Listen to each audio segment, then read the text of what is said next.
Hey guys, Dan Hood, Big DH 2000 here. The other day, Darrell Allen over there at, over on the other side of town in Atlanta made a comment about something I've been thinking about for quite some time, and just, my eyesight's not getting any better, okay? And he said, Dan, you don't seem to have enough lighting in your shop. Now, I used to have plenty and it was in concentrated locations, but like I said, the eye's been working a number. So as you can see, I bought those LED things that screw into light fixtures. Now you notice the one way at the end, it's got a cage around it, so it's real hard to swap that one out because that's where my daughter practices lacrosse, against the concrete wall. So let's go on down here. You can see all my other tables are lit up. Okay, you know that I keep this right here. Has varying degrees of strength to let me work on this table right here. Okay, let's keep walking. You guys can just see how bright it is now. Now, I left this one light the way it is because this one light stays on all the time, and I don't want it too bright down here. You can see my son and I have strung up a few lights for this. We're going to put a light in here later. But if you look, all these lights are weird lights hanging on cables and hooks. What these are construction lights for a job site that you hang up along the 2x4s. I set them all up so that I can pop them off at any time and take them to a slingshot event, and then string them up on the outside of the awning so that they point right at the targets.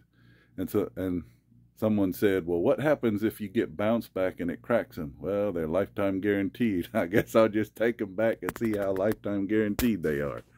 But in the meantime, you can see the hole back there is a lot brighter. I've also taken all the lights that were hanging in there. I've taken them all down and I've flipped them to the other side so that I have more concentrated power over there. We'll come in here. Got those same light fixtures here, the LEDs. Let me just show them to you. But more importantly, look down the row here. I got a ton of shop lights, okay? One for almost every single piece of equipment. But more importantly,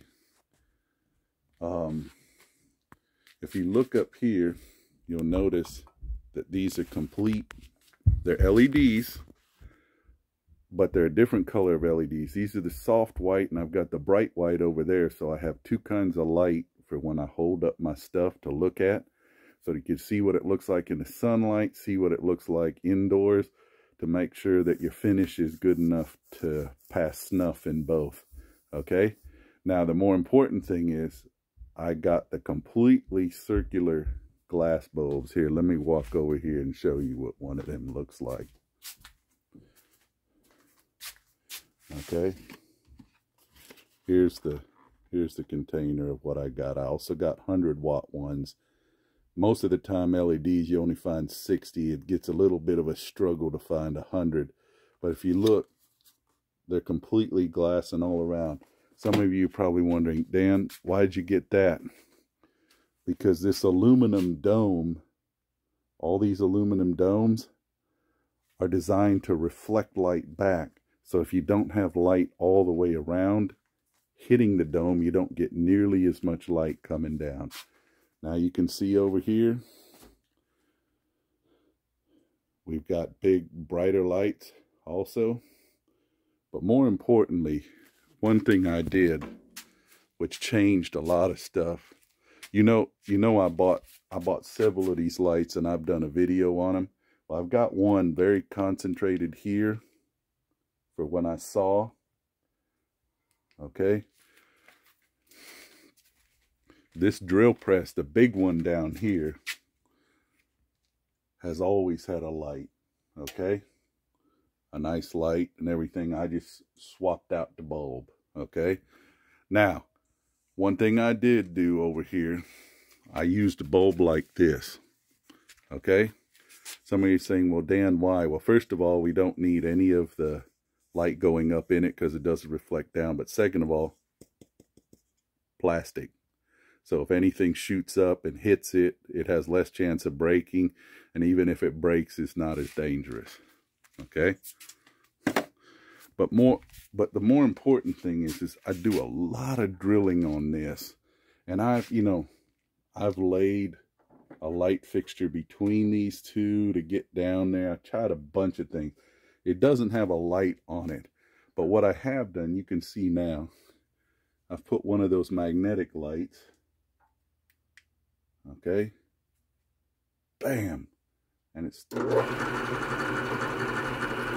works just fine. Okay. So that I'm most pleased with. Second of all, this bulb has been burned out for almost 8 years. I just never bothered because I had other lighting around here. Well, it was very hard to replace, even though it's a candelabra fixture at the bottom. The shape is really weird. In the end, I found out it's very similar to the dryer bulb, the one I have on my appliance upstairs. But even that is not necessarily a standard appliance bulb. I have no idea why this one is a bit weird. It just is. But I finally found an LED. It's not perfect, okay? But it at least adds more light. And it allows me to turn this any which way, move it any which way. And even if I need some more added to the scroll saw, I can, because it's right there. We'll turn that off. But anyway, sorry for the long-winded video, but lighting has improved dramatically. Okay, you can just see. My son's also pleased with it because if he starts running the video camera for me again, he can do it with better lighting. Although he did say it's harder to run the camera when you got to get rid of the glare of the light. See, I don't think of such things, but who knows. Also got a spotlight for down there. But anyway, you guys take care. Hope this is enough lighting, Darrell.